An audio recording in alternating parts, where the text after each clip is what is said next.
Welcome.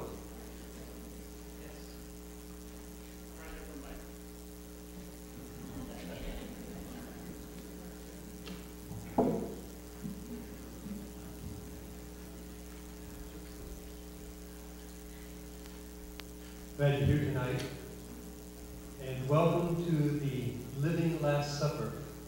I'm Harry Charlie, and I'm honored to be the senior pastor here at this wonderful, active church, and it is wonderful to be able to celebrate the amazing life, a loving life of Jesus Christ, his saving death, his powerful, miraculous resurrection, and to know that he's promised to come again. So glad you're here. Sit back and enjoy and experience anew the love of God.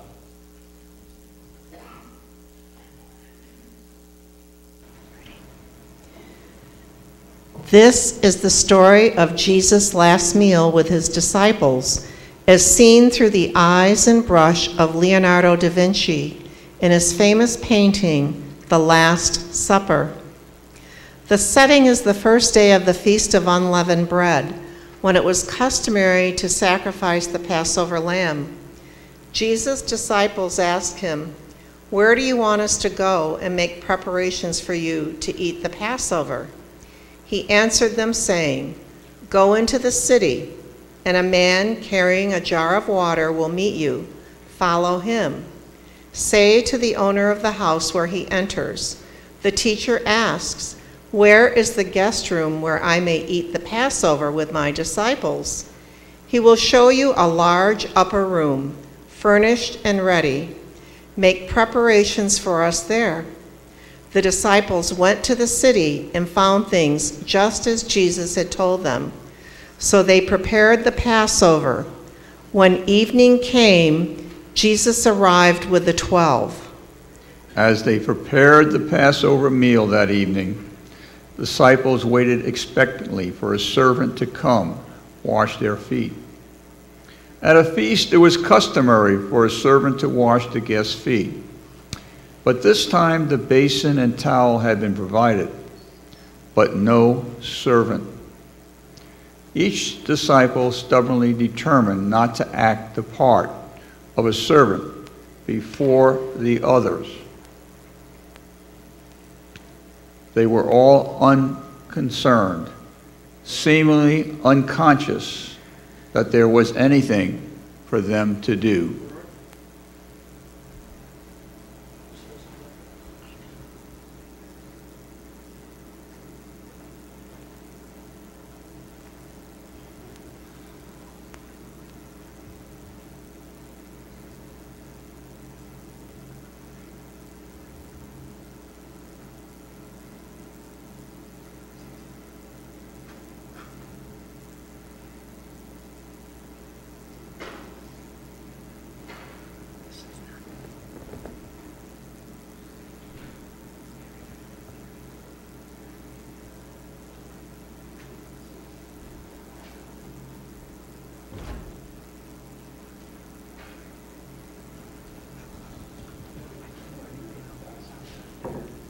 We heard like 2 seconds of the narration.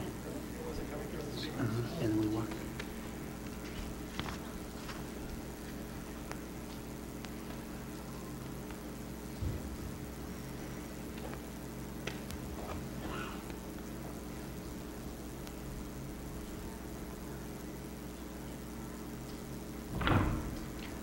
Jesus waited for a time, watching them. Then he removed his outer garment and girded himself with the towel. Disciples felt bitter shame and humiliation as they watched. Silence fell over the 12 until Jesus came to Simon Peter.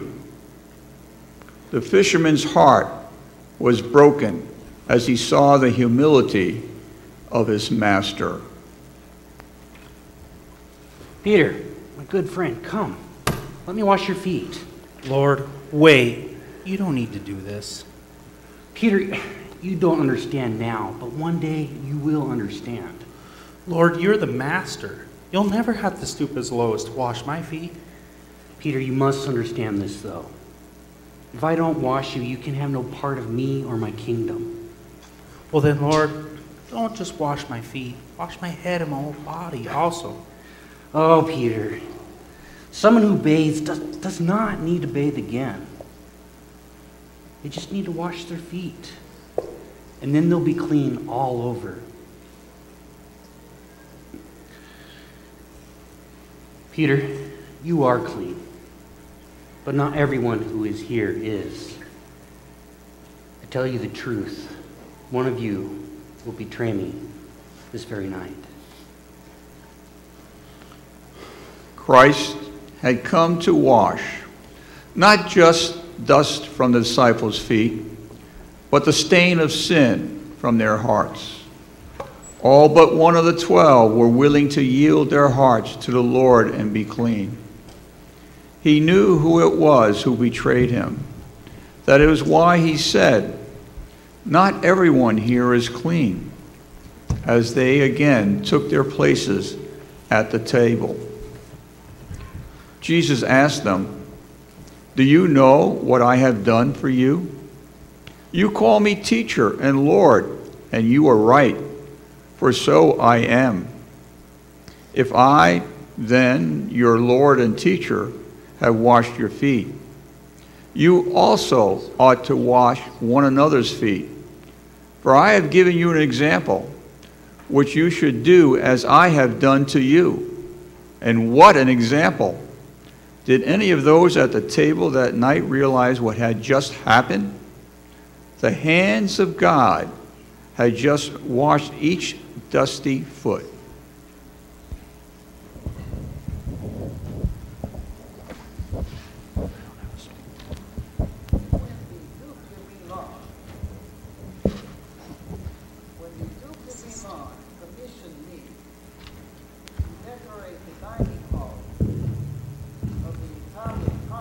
Church, Santa Maria delle Grazie, when the Duke of Milan commissioned me to decorate dining hall in the Italian convent church Santa Maria delle Grazie, Saint Mary, full of grace for the rest of you, I chose to paint a glass opera. Rather than faithfully reproducing the scene as it would have appeared in first century Palestine, I chose to show how the scene could have appeared in 15th century Italy. I chose what I consider the most dramatic moment of the Last Supper.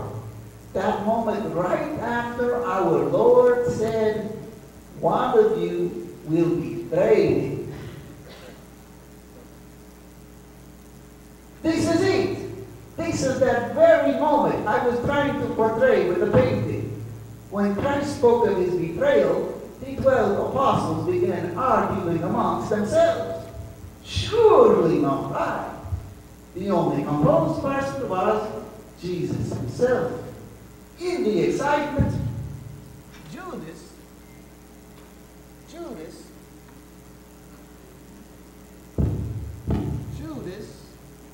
overturns the salt dish. And Peter throws his knife. Some look at Jesus in amazement. Others gaze at each other in disbelief. Permite me to introduce you to some of these followers of Christ, the 12 disciples. Nathanael, also known as Bartholomew, in whom Jesus said there is no guile, no deceit. James the Lesser, from a family committed to Jesus. Andrew, who never missed a chance to bring someone to Jesus. Simon Peter, the big, rough fisherman. Judas, the trusted treasurer for the group and the holder of the money bag. John, once called the son of thunder, but now called the beloved.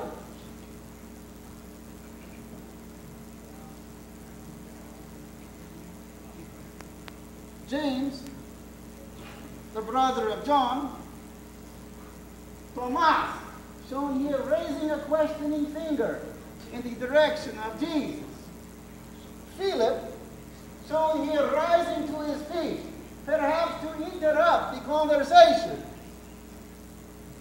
Matthew, once a tax collector for the Romans, Thaddeus, also called the son of James, and Simon the Zealot.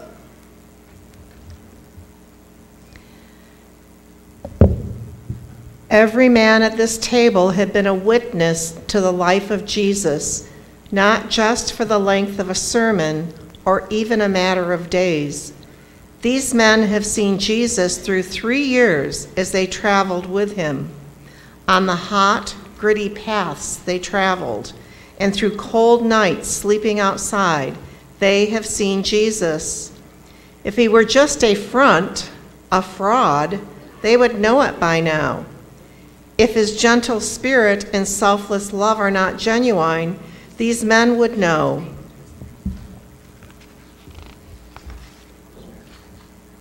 Here is how the scene appears to me, a man of the Renaissance. I struggled to find a way to paint the portrait of Jesus. I was in despair, feeling that I could not do justice to both his beauty and his divinity. I picture Jesus in the center, as all of life centers in him. The lines in the portrait converge upon Christ and direct our attention to his tender, submissive, and forgiving face. Jesus, the friend of sinners, the sacrifice for sin, the rose of Sharon, the bright and morning star. Jesus, the Redeemer and Savior for all who by faith will put their life in the hands of the Master of men. The disciples discussed Jesus' words among themselves. After following Jesus this far, they thought they were ready to stand by him through anything. Surely they would not deny or leave Jesus, let alone betray him. Each face in this painting represents a life, an experience, a story that has changed by knowing Jesus. Listen to each disciple tell his own story.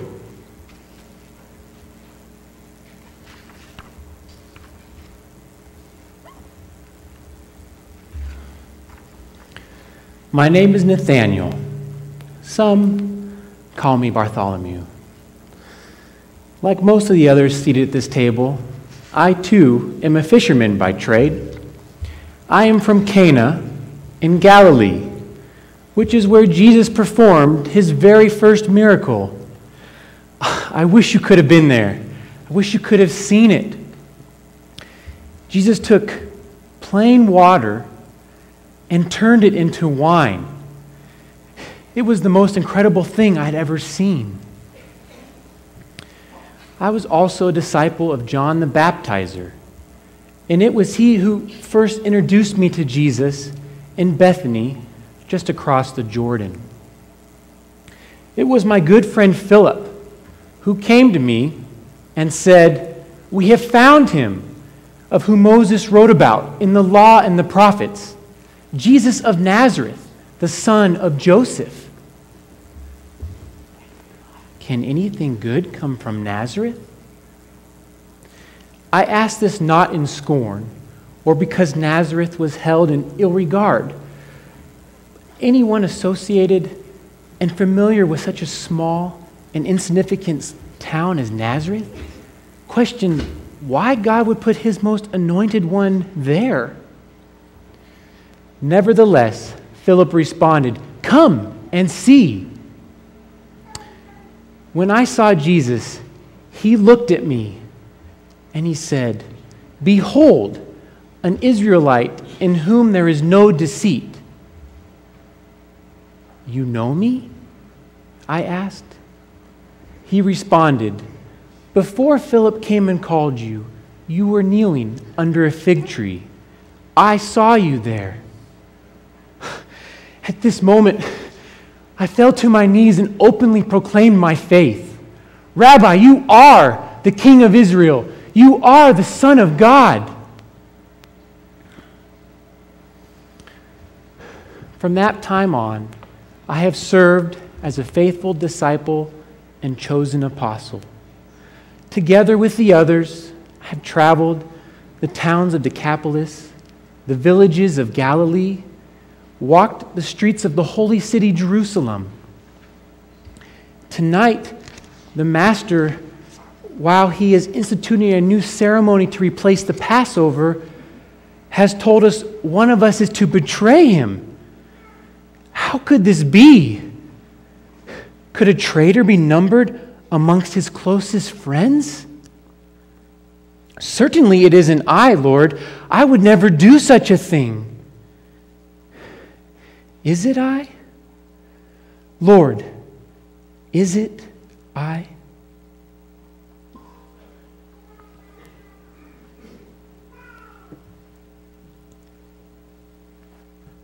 I am James, although most people call me James the Lesser, but only because I am shorter in stature than other men with the same name. But I am of a proud family. I am the son of Alphaeus, and you can trace our roots back to the tribe of Gad, one of the 12 sons of Jacob.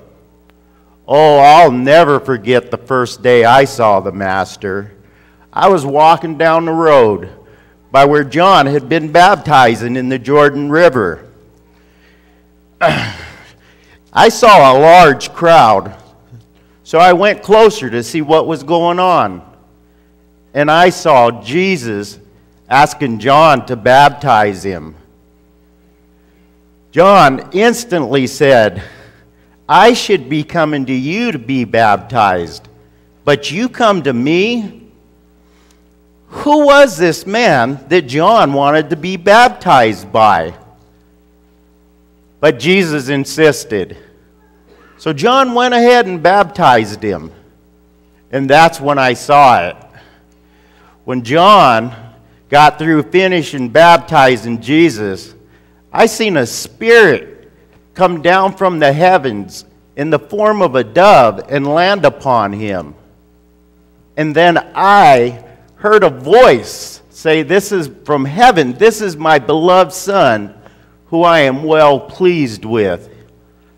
Oh, I knew immediately that this was the Lord.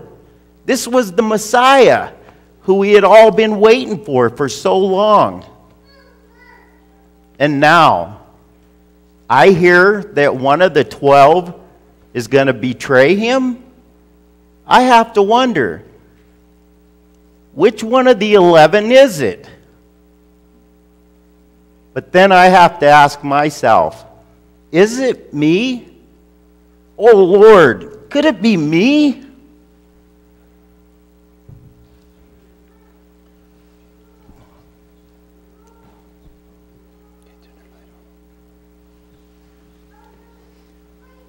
I'm Andrew, the brother of Simon Peter. They call me Andrew the Bringer because I love to bring people to Jesus.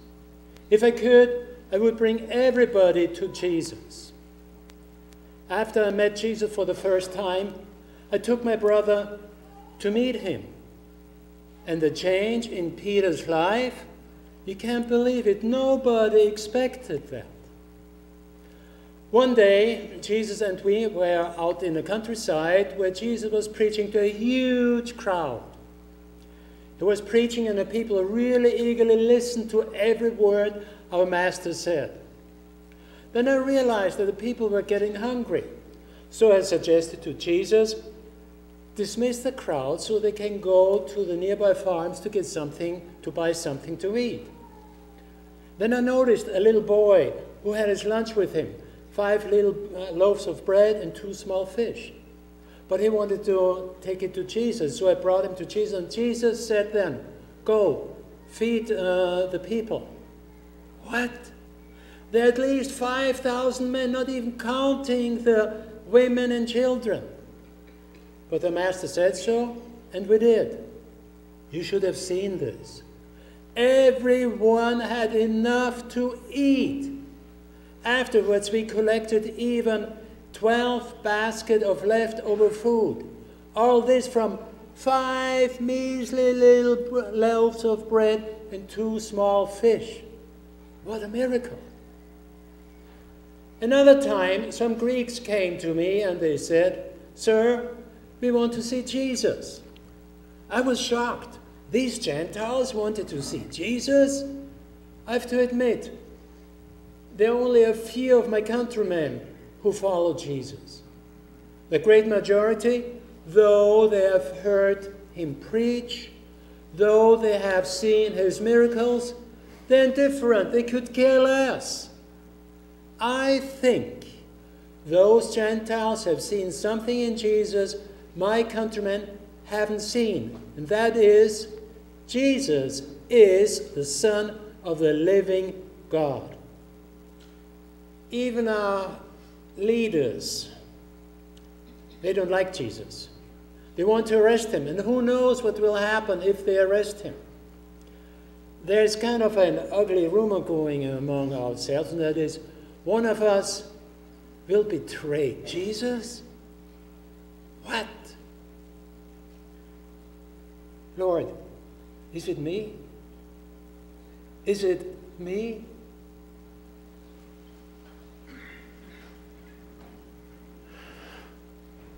My brother Andrew and I were fishing on the Sea of Galilee when Jesus walked by and said, "Follow me, and I'll make you fishers of men." We immediately left our nets and followed him. One morning he said, "Simon, put out into the deep. Let down your nets for a catch." I said, "Master, we have tried all night and have taken nothing. But at your word, we'll let down the nets." We caught so many fish, we had to summon other nearby boats to contain the catch. When we reached the shore, I fell at Jesus' feet and cried out, "Depart from me, O Lord, for I am a sinful man." But he told us we'd be fishers of men and changed my name from Simon to Peter, which means the rock. And when I confessed him as the Christ, the Son of the living God, near Caesarea Philippi, he said, "On this rock I'll build my church." But when I protested against him going to Jerusalem to suffer death at the hands of evil men, he rebuked me and said, "Get behind me, Satan." So I'm a mixture of good and evil.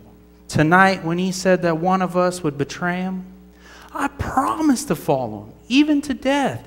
But he warned me, "Before the cock crew twice, I will have denied him 3 times. Even though the others call me the big bad fisherman, in his presence I feel small and unworthy. Will I deny him tonight before the rooster crows? And if so, what will he do? Will he disown me? Will he close the doors of the kingdom to me? Was he referring to me when he said one of you will betray him? If I knew who this scoundrel was, I'd pierce his heart with this knife I hold in my hand. But yet I keep saying to myself, is it I? Lord, is it I?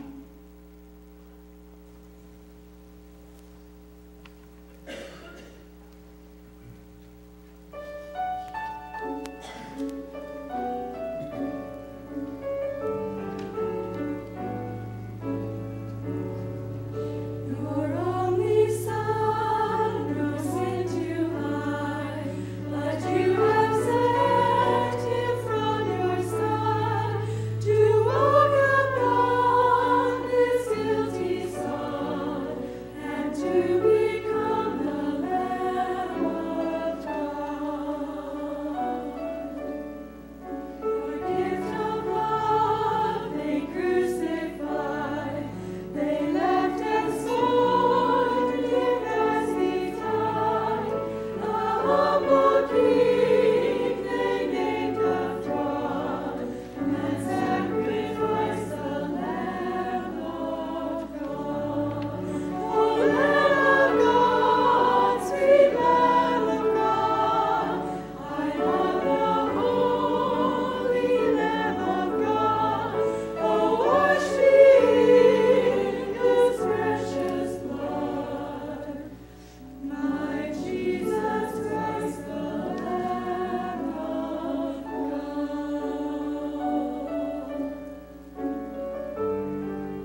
Galileans, my name is Judas.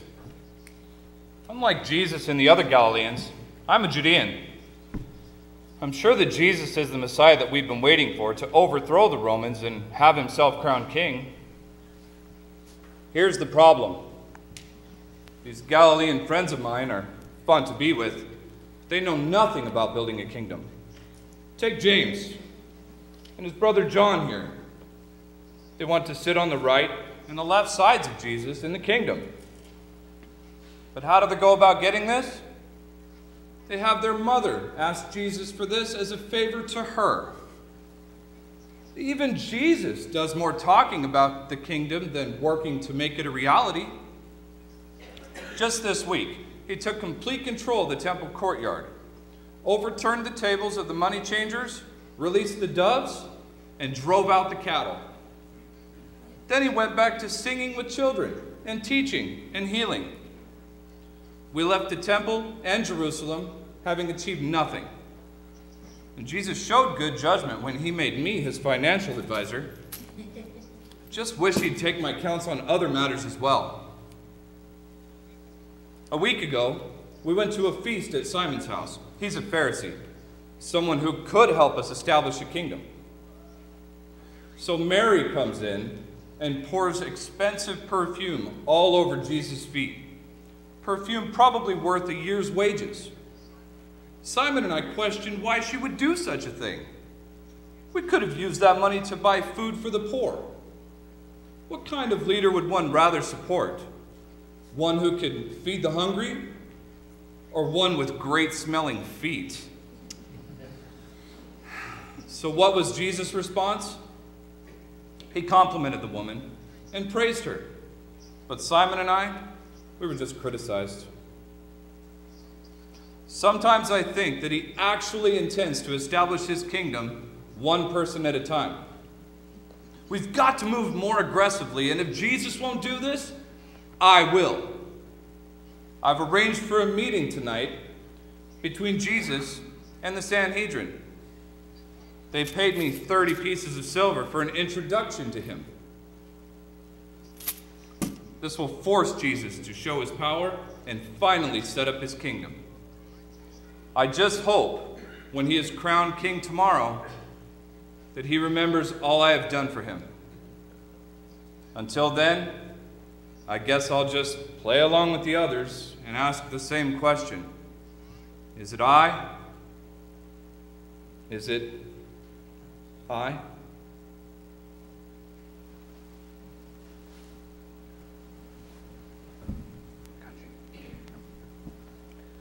I am John, the beloved disciple.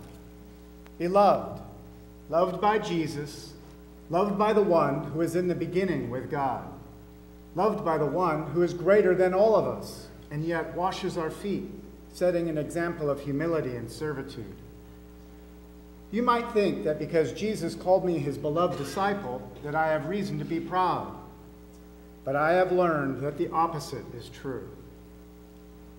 I once thought I might hold a place of honor and prestige in his kingdom, but he has shown me over and over that the kingdom that he wages, it's a spiritual battle. He reaches out to the needy, paupers. He does not seek out the rich and powerful. He dines in the homes of sinners and common folk, not the elite. I have seen him equally befriend a well-known Pharisee and an immoral woman, forgiving both. God has sent his Son because he loved the world, the lowly, me, so much that he does not want any one of us to perish, but to have everlasting life. This Jesus, he is the way, the truth, he is life. Even though we are his closest friends and followers, I don't think we truly understand the depth of his love. I believe he would give his life for mine. How could I not do the same for him? Will my pride cause me to stumble? Will I betray him? Is it I? Is it I?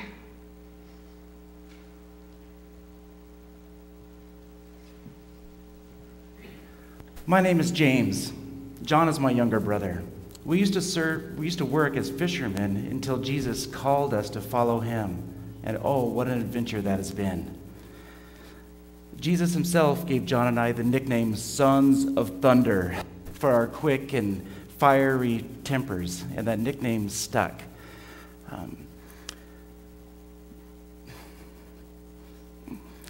Our father, his name is Zebedee. Actually, he's a successful merchant in the area, and he has a lot of really successful and influential, powerful contacts. I'd actually hoped that those contacts would assure me a position of power in Jesus' new kingdom. My mother, to Jesus one time himself and begged him that to allow John and I to sit at his right and his left. So embarrassing. Imagine it didn't go very well with the others. I had thought, though, Jesus knew that I was one of his closest friends. He can't think that I would betray him. I was one of those that were allowed to go on the mountaintop with him when the darkness was split open with the voice of God saying, "Truly, this is my beloved Son." I've watched his countenance be transformed into a glorious yet terrifying face of holiness, purity, and power. I've seen with my own eyes Jesus heal countless sick, hurting, even possessed people. I know for sure that this is the Messiah of God. I just can't understand how one of us could betray him. Could it be John? Jesus, you really don't think it's me. Jesus, I would never betray you. But Lord, do you think it's me? Lord, could I be the one?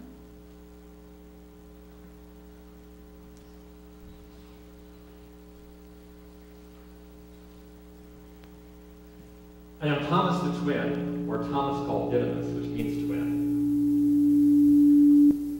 While I do not look upon life with gloom and despondency, I usually demand proof before I believe. I want to see before committing myself. Yet I am not a man of doubt. Rather, sometimes I feel that I am a man of daring. I remember when Mary and Martha sent word to the Lord that their brother Lazarus was sick. Jesus waited 2 days, and then turned to us and said, "Let us go to him." We all knew of the growing opposition to Jesus, and some of the apostles didn't want to go to Bethany. They shrank from the unseen danger. But I recall how I stood up and rebuked them all by saying, "Let us also go with him that we may die with him." Why do people remember my doubts and forget my daring? Remember the questions and forget the affirmations. Remember my fear and forget my faith. I used to go fishing with some of the others. And how well I remember the Beatitudes he spoke on the horns of Hattin during the first year of his public ministry. And I can almost see him now, rebuking the stormy winds of Galilee. healing the sick, opening the eyes of the blind, unstopping the ears of the deaf, cleansing the lepers, and preaching the gospel to the poor. Yet opposition has developed and has grown to a white heat. His enemies are determined to destroy him. And why? Because the God he reveals is a greater God than the petty little man-made deities they have enshrined on their hearts, the altars of their hearts and churches. He would bring us all up to God while they would cut God down to their own size. He would make us God's servants while they would make God their servant. And now he says that among us, the chosen 12, there's a traitor. Is he talking about me? Is he referring to me? Is he blaming me for lack of faith, lack of courage? Is it I, Lord? Is it I?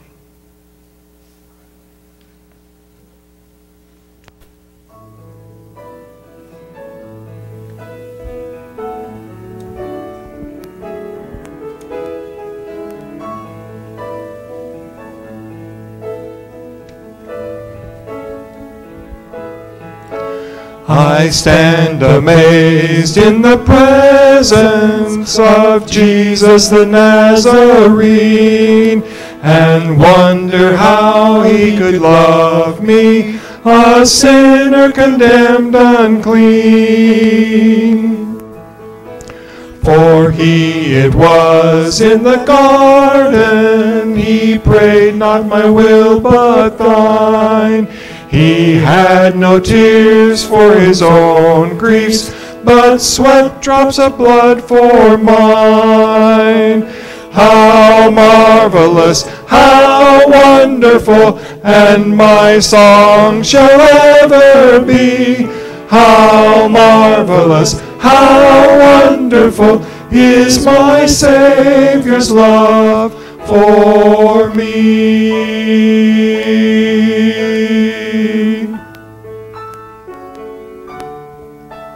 When with the ransomed in glory his face I at last shall see, it will be my joy through the ages to sing of his love for me. How marvelous, how wonderful, and my song shall ever be. How marvelous, how wonderful is my Savior's love for me. How marvelous, how wonderful, and my song shall ever be. How marvelous, how wonderful is my Savior's love for me.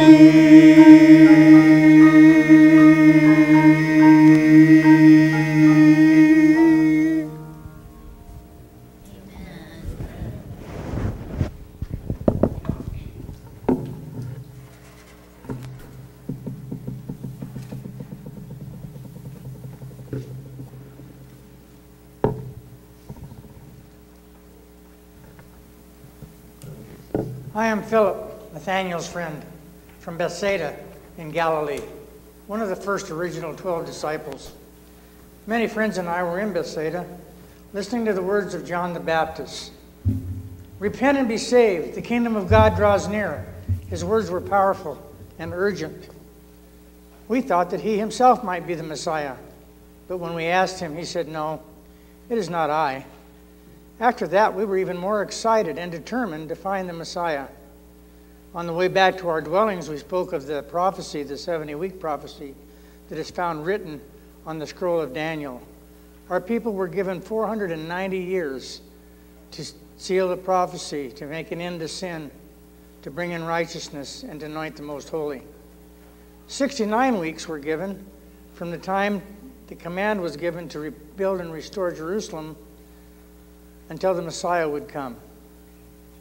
We knew from what the scribes had written about the rebuilding decree given by the Persian king Artaxerxes that it was time for the Messiah to appear.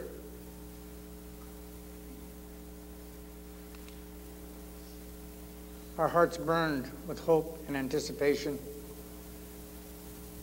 We had searched for so long, and our parents before us.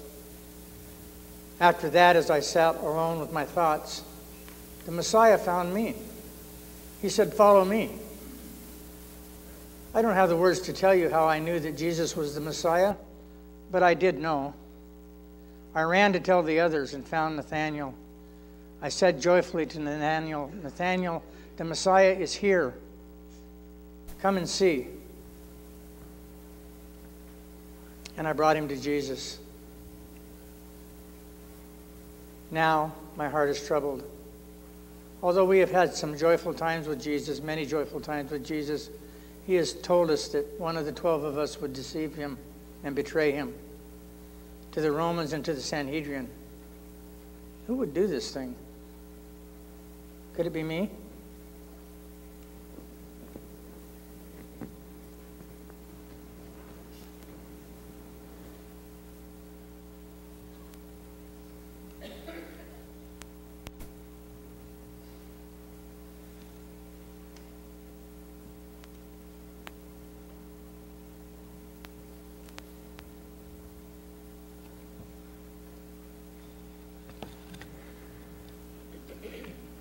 My surname is Levi, but you know me as Matthew, the tax collector.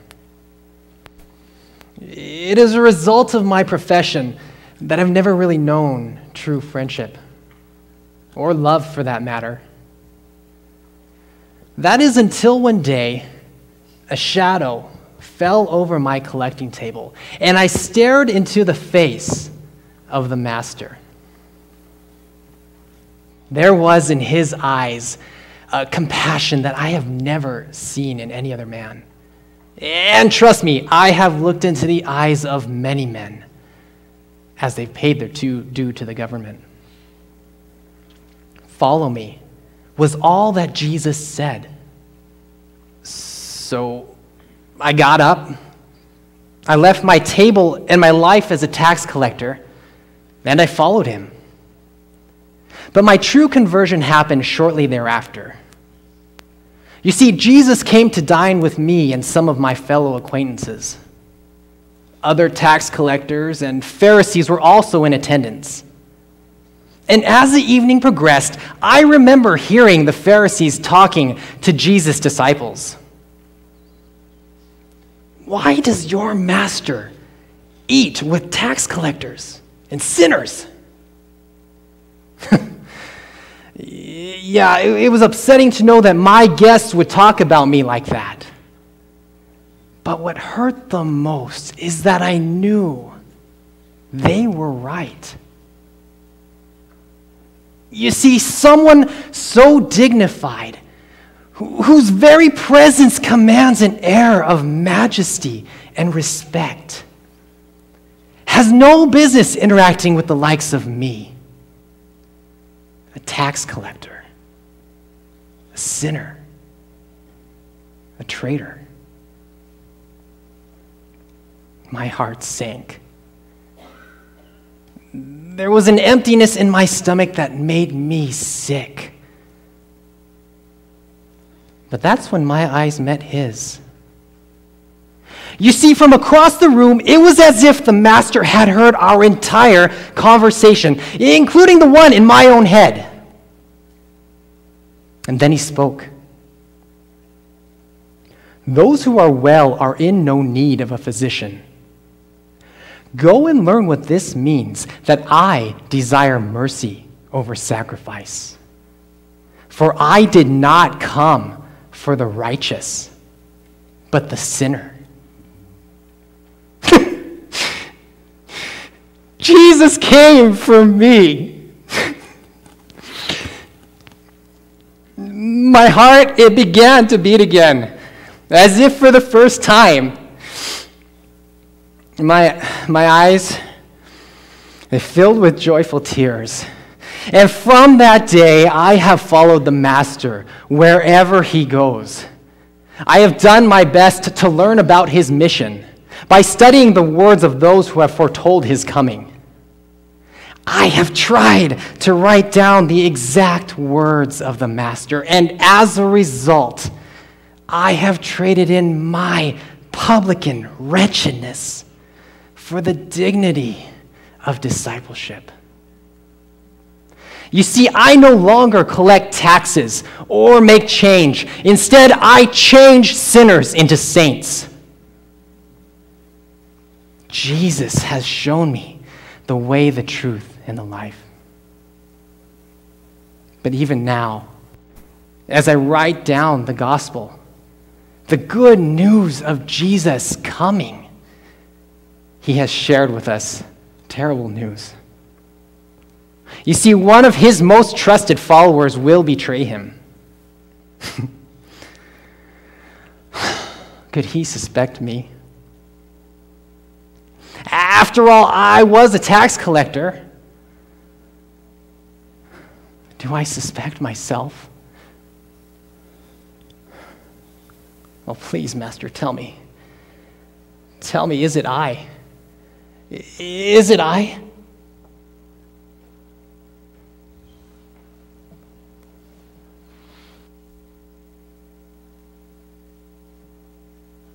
I am Thaddeus, one of the 12 disciples.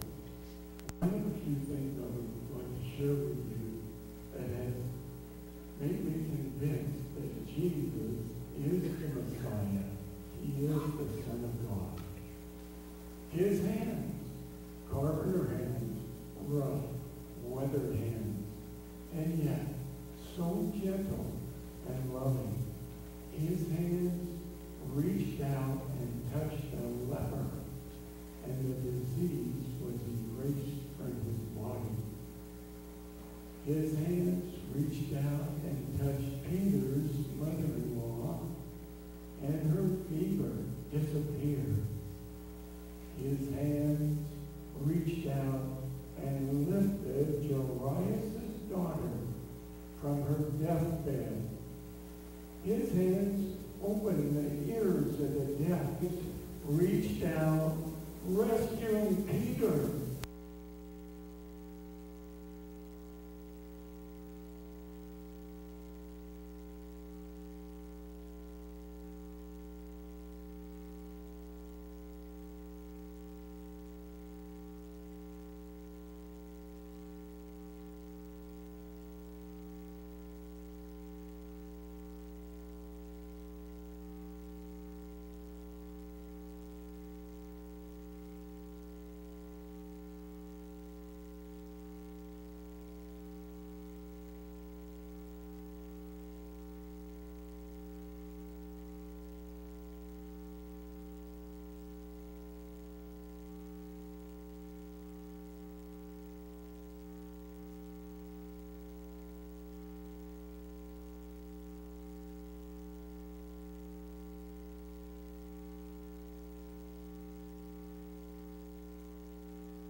I'm Simon. They call me Simon the Zealot because I once belonged to a group of revolutionaries called the Zealots. Now, this group is still armed and ready for rebellion against the tyranny of the Romans who occupy our great country.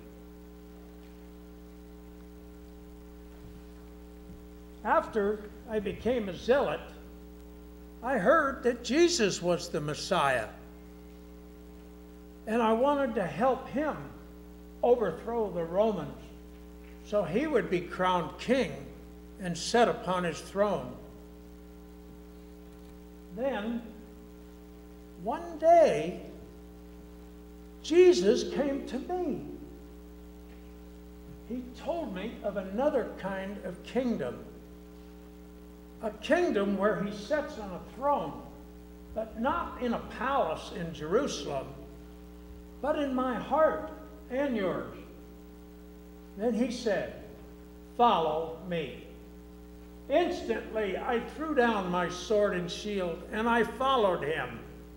Now Jesus is my sword and shield.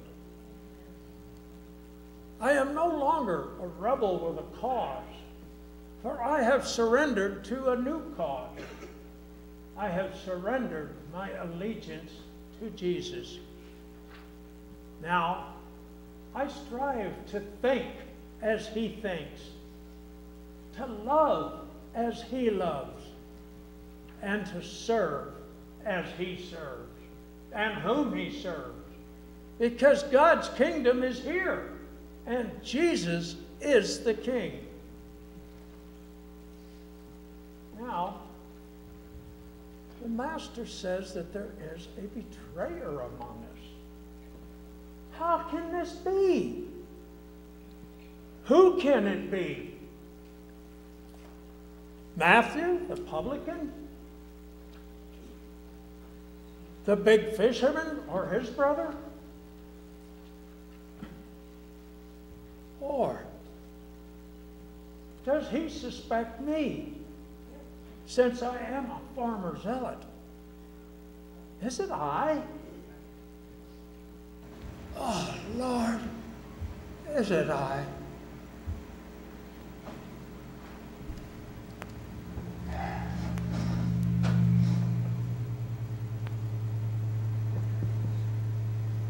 John was in deep distress by Jesus' words. One of you will betray me. Lord, who is it? Well, give this piece of bread to once I've dipped it in the dish. Oh, Judas, what you must do quickly.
Oh, Father, thank you so much for these men that you've given me.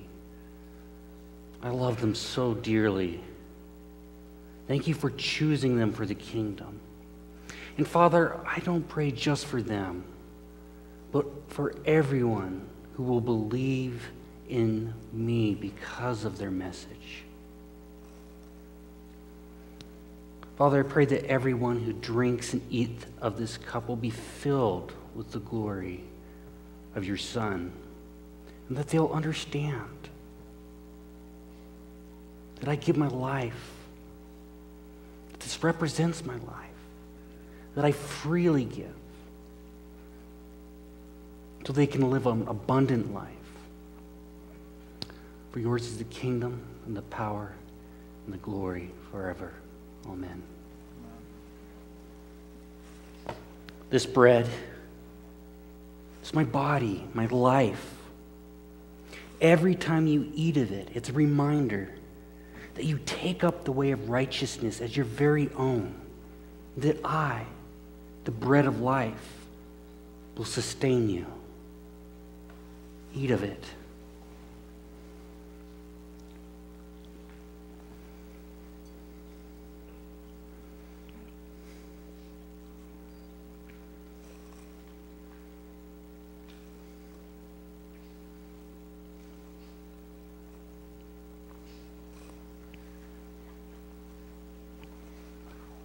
This cup, it's my blood.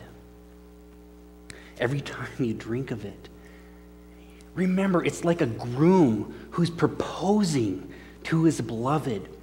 And just like the groom, I will not drink of this cup again, of the vine, until I'm with my beloved in my Father's house. This is a sign, an engagement, a promise, a vow. This is the covenant I make with you, that I will take on the consequences of your sins so that you can live forgiven and free. Let's drink of it.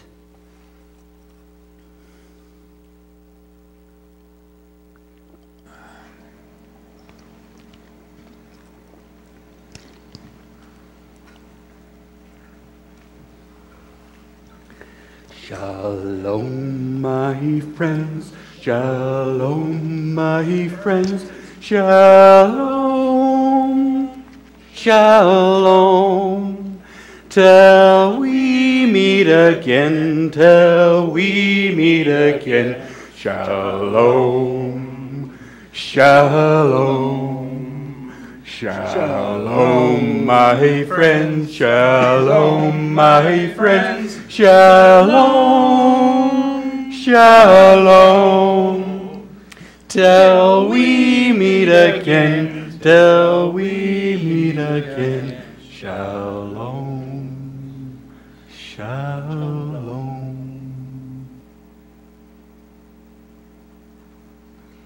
The night darkness embraces the sober band of Jesus' followers as they find their way through the familiar olive grove to a flat and rocky outcropping on the hillside.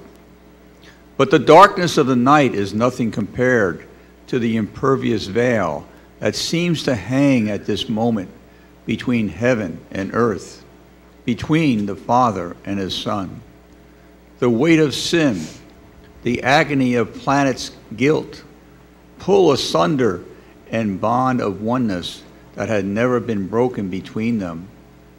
And Jesus cries out in tortured anguish, "My Father, if it be possible, may this cup be taken from me, yet not as I will, but as you will."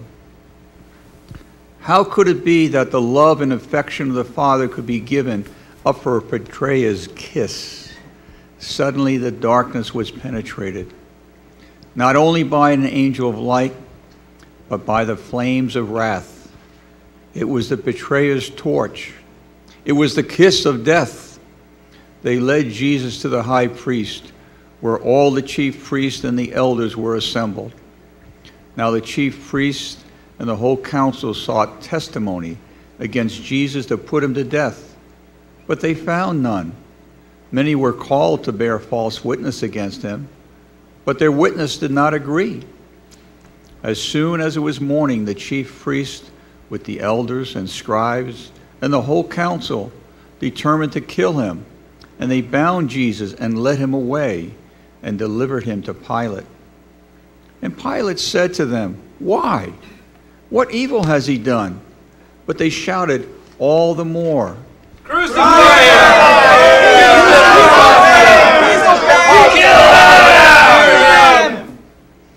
So Pilate, wishing to satisfy the crowd, released for them a prisoner, Barabbas, and having scourged Jesus, delivered him to be crucified. And they clothed him in a purple cloak, and weaving a crown of thorns, they put it on him, and they began to salute him. Hail, King of the Jews! King of the Jews! And they struck his head with a reed and spat upon him, and they knelt down in homage to him. And when they had mocked him, they stripped him of the purple cloak and put his own clothes on him, and they led him out to crucify him.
And he chose to walk that road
Heaven viewed with grief and amazement, Christ hanging upon the cross, blood flowing from his wounded temples, and a sweat tinged with blood standing upon his brow.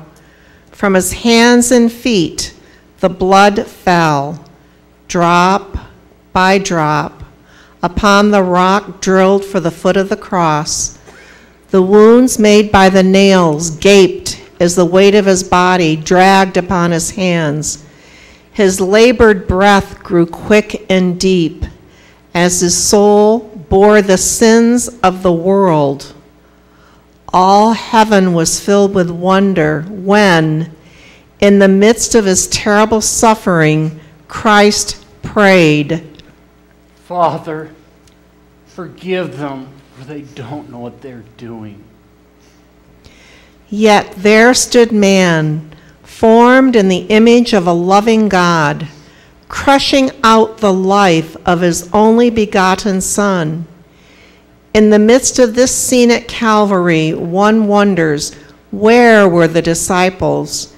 Where was this band of followers who vowed not to betray him, not to deny him? All but John have fled. It is finished. The ultimate sacrifice for sin had been offered. Here alone, in the darkness of this world, God had given man the ultimate evidence of his eternal love. A Roman centurion's voice now broke the silence. Truly, this was the Son of God!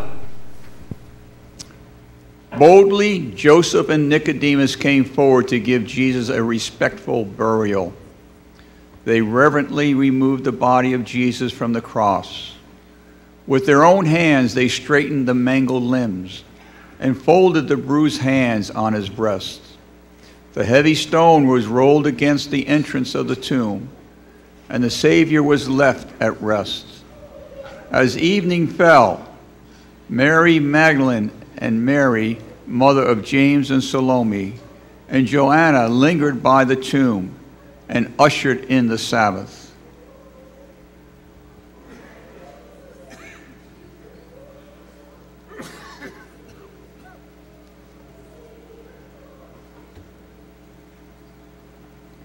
The disciples were confused and disheartened. They found no rest on the Sabbath while Jesus lay in the grave. Their hopes were shattered. Conflicting feelings and a sense of strangeness pervaded everything. How could the Galilean healer now be healed? Was the crucified one really the world's Redeemer? They had been so sure. Now, as the day passed into night and the night into day, the questions and the uncertainty of the future haunted them.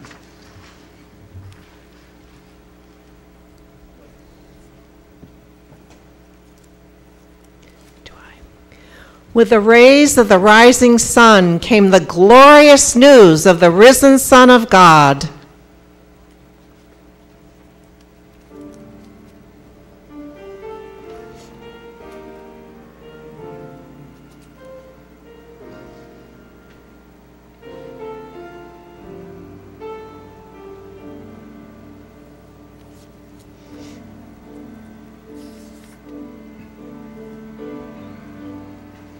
Go ahead, drop her nails in my hands, laugh at me where you stand.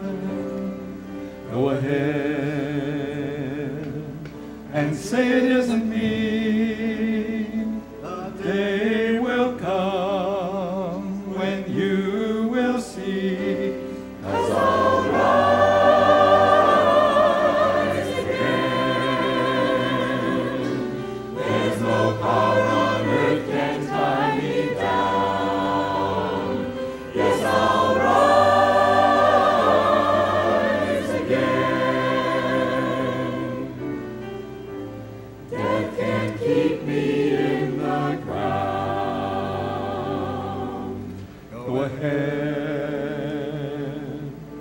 and mock my name.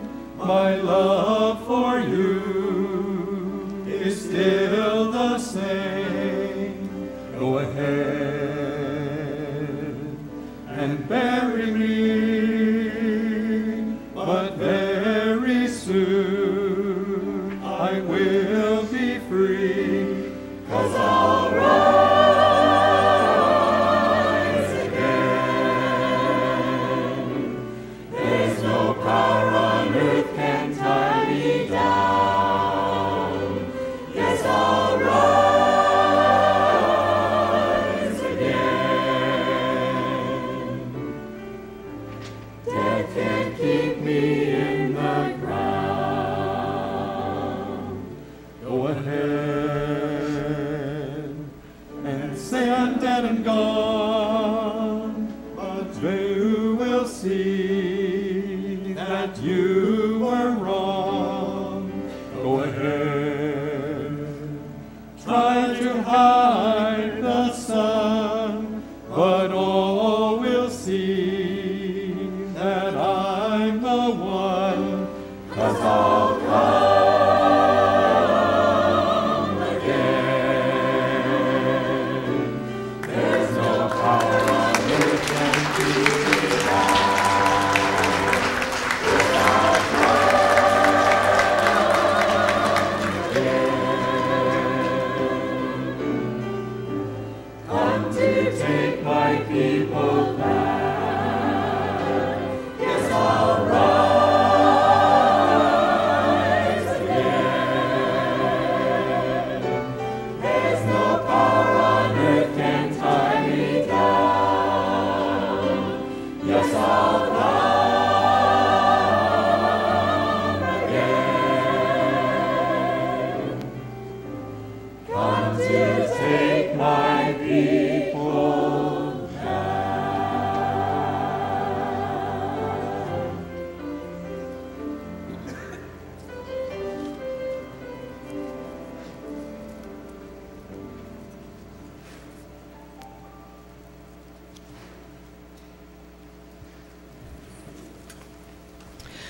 The Galilean women were the first to see Jesus.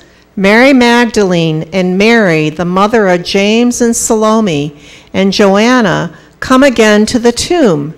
They find a young man sitting in the sepulchre, clothed in a long white garment, and they were frightened.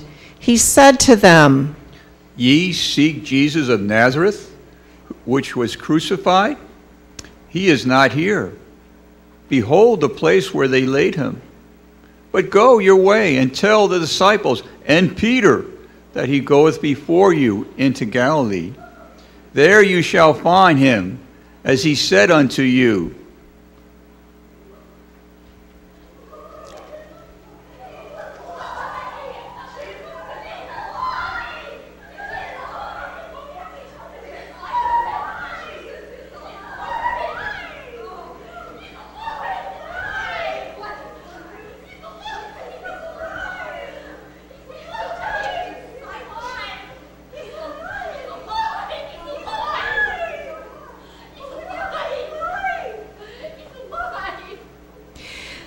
They forgot their anointing spices and ran to tell the disciples.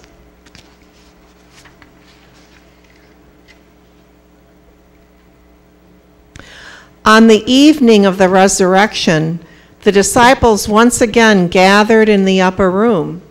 They heard Mary's story, but they didn't believe her, and they feared for their own lives. Jewish leaders accused them of stealing away the body of their Lord, and they knew nothing would stop the madness that had nailed Jesus to the cross. They barred the door against the night's darkness and evil of the night. Please, let us in. We've seen him. He's alive. Jesus is alive. The Lord has risen and has appeared to us. We recognized him when he broke bread with us. Brethren, Jesus is alive. Peace be with you. Come. It's me. Me. Look. Put your hands in my side.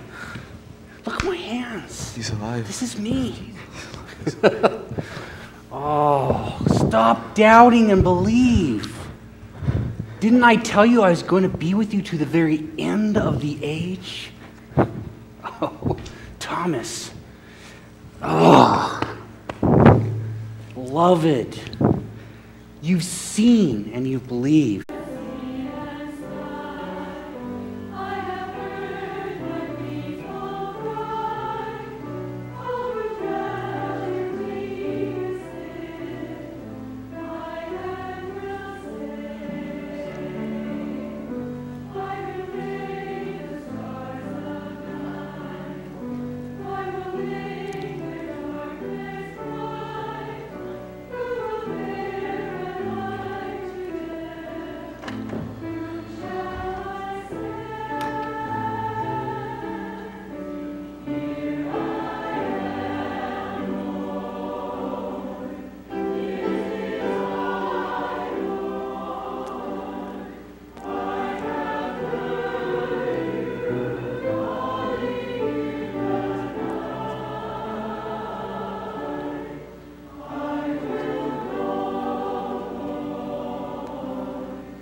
I will break their hearts of stone, give them hearts for love alone.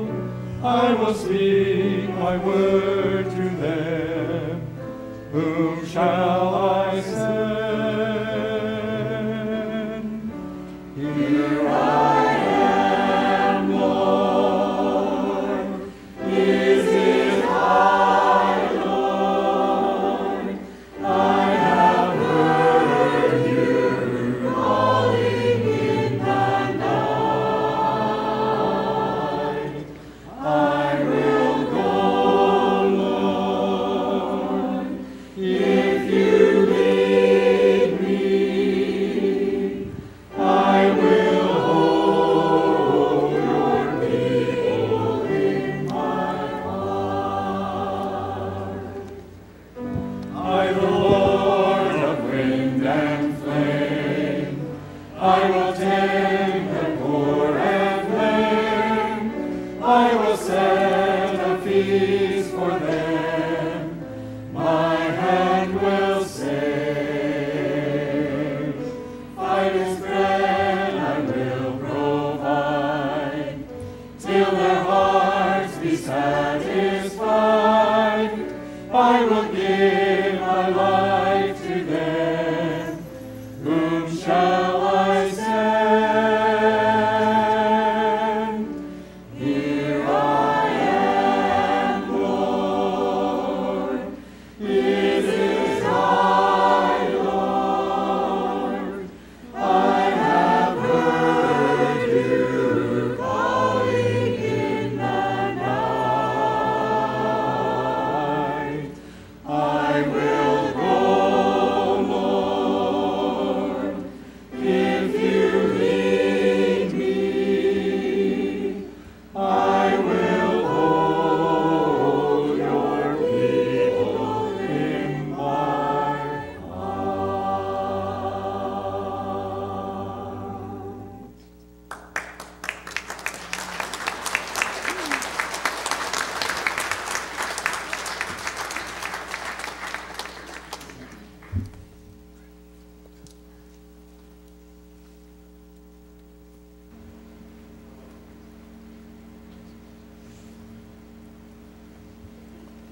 there at the bottom you see a number of choices. So just take a pen or a pencil from the pew racks there and just mark the ones that are true for you tonight. Would you there at the bottom? I would like to commit or recommit my life to Jesus Christ. If that's true for you tonight, put a check mark there at that choice. I would like for Jesus to change my life. You know, there's things all of us need to change for the better. He can do it. I would like for Jesus to bring that change in my life. I would like to study the Bible with someone by email or snail mail or even in a small group. If that's something you'd be interested in, mark that. Think about if you were to come closer to God, if you were going to take a step of faith tonight, what would that be like? What would that look like? Write that down on that line. My next step of faith is, put your next step down. And by God's grace, take that step tonight and in the days to come. You can take this card with you as you exit tonight and just pass it on to any of the disciples that will be there to greet you in the foyer as you leave. Now, we have two invitations for you tonight. And one is that right after the service here tonight, we're going to have a brief time of just informal power prayer and songs of praise right here at the front. If you'd like to join us after the program, feel free to do that. And just join us right here at the foot of the cross, right here at the front. And then secondly, starting in 1 week from tonight, will be the exciting Engage Tough Questions seminar. Look at that black invite card in your packet. This is going to be a tremendous seminar. Pastor Kenton will be speaking on tough questions. You know, every one of us have questions. But often we're just too afraid to voice those questions. So engage with questions about truth and loneliness, love, stress, right and wrong, evil. Why is there so much suffering if God is so good? Death, utopia, choices. And it's the free admission. Hope to see you here in a week on Saturday night, April 7th. You know, Jesus' death and his powerful resurrection changed lives. They've changed our lives. I'm sure they're changing your life. So would you stand with me and sing this great anthem, Christ the Lord is risen today. We'll sing 2 stanzas.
prayer to just return into the worship center here and meet right here at the foot of the cross.